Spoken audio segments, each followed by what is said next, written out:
a un acuerdo con la Unión Europea para formalizar un acuerdo comercial muy parecido al que ya había formalizado Colombia y Perú.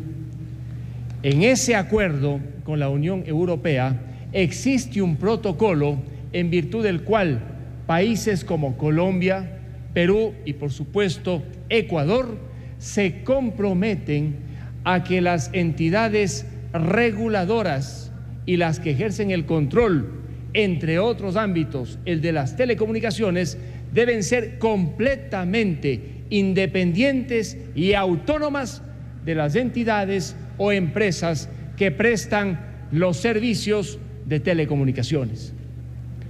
Me temo que de aprobarse la ley de telecomunicaciones en los términos en los que ha llegado a esta Asamblea, se va a violar el acuerdo con la Unión Europea. Resulta, como han dicho varios asambleístas, entre ellos el asambleísta Cucalón, que se fusionan bajo un mismo ministerio las tareas de control, regulación y provisión del servicio de telecomunicaciones. Desaparece en la Ley Orgánica de Telecomunicaciones la superintendencia, una superintendencia que por lo menos tiene el membrete institucional de independiente y autónoma, ya que pertenece actualmente a esa mal llamada función de participación y no depende institucionalmente del Poder Ejecutivo. Al desaparecer la superintendencia de telecomunicaciones, que sobre la base del artículo 213 de la Constitución tiene como superintendencia la competencia para regular y para controlar, resulta que el Ministerio de Telecomunicaciones, cuyo ministro presidirá tanto la nueva agencia de regulación como el Consejo Nacional de Telecomunicaciones, al final el ministro, desde el ministerio, estará, por un lado, ejerciendo las tareas de control y regulación y adicionalmente las de prestación del servicio de telecomunicaciones. Los artículos 313 y 314 de la Constitución,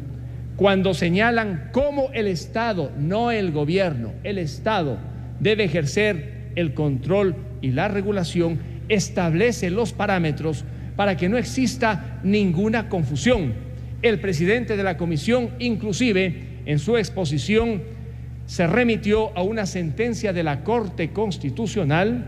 en la que, de modo muy claro, la Corte dijo cómo interviene el sector privado o cómo interviene el sector público, en un caso con autorización y en otro con delegación y concesión. La ley, tal como está concebida, señora presidenta, no solamente que violaría los protocolos del acuerdo entre Ecuador y la Unión Europea, protocolos que para segundo debate deberían ser comentados y presentados a la Asamblea,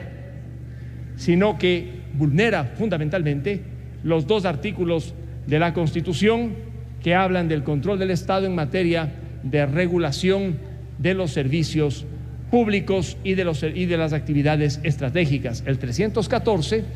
y el 313, y adicionalmente el artículo 213, que señala de modo muy claro cuáles son las competencias de las superintendencias.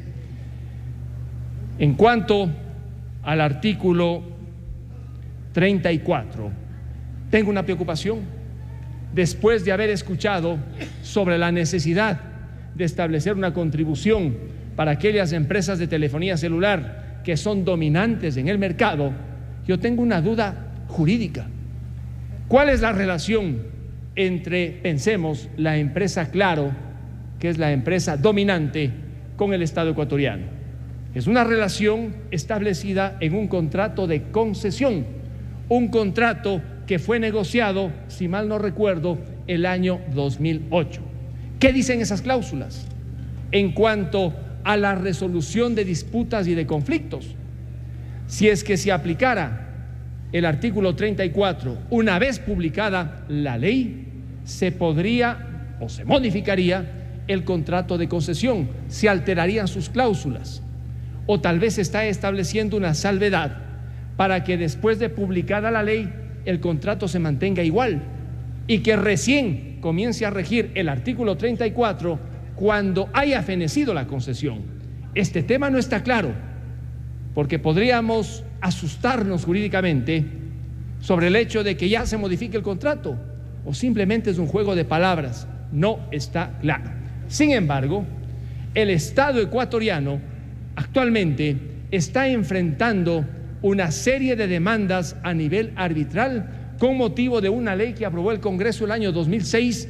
con la cual se alteraron los contratos de participación petrolera para asegurarle al Estado una mayor participación en los ingresos extraordinarios. El Procurador General del Estado, en una entrevista publicada el día martes en Diario El Comercio, alarmado dijo que prácticamente si pierde el Ecuador, entre otros, esos casos originados con motivo de la ley que discutió el Congreso el año 2006, el Estado debería pagar cerca de unos 14.000 millones de dólares. Si es que no medimos el impacto del artículo 34 sobre el contrato de concesión, seguramente le vamos a entregar una serie de municiones a esta multinacional, municiones jurídicas, para que nuevamente le coloque al Estado ecuatoriano a nivel judicial o arbitral contra la espada y la pared. ¿Queremos hacer eso? Dentro de la plegaria que algunos asambleístas y funcionarios del régimen han hecho sobre las bondades de extraer más recursos a estas empresas. Si se va a hacer lo que se quiere hacer, que se haga sin ocasionar peligros de índole judicial al Estado ecuatoriano, porque el artículo 34, si no se determina claramente sus efectos en el tiempo, bien podría, una vez que la ley entre en vigencia, alterar completamente las condiciones del contrato de concesión. Por ello, tiene la obligación el presidente de la comisión para segundo debate entregar a esta asamblea el contrato de concesión. Debemos conocerlo y estudiarlo, ver qué dice el contrato de concesión en materia de solución de controversias entre la empresa de telefonía móvil Claro y el Estado ecuatoriano. Cuidado, nos meten gato por liebre y resulta que se aprueba algo que le da municiones jurídicas a una multinacional para que el Estado posteriormente deba enfrentar un proceso de índole judicial. Estas son, señora Presidencia, las dos observaciones. La primera, sobre la inconstitucionalidad de la ley, los peligros en cuanto a la viabilización, instrumentación del acuerdo con la Unión Europea, y por último, el tema de cómo se modificaría un contrato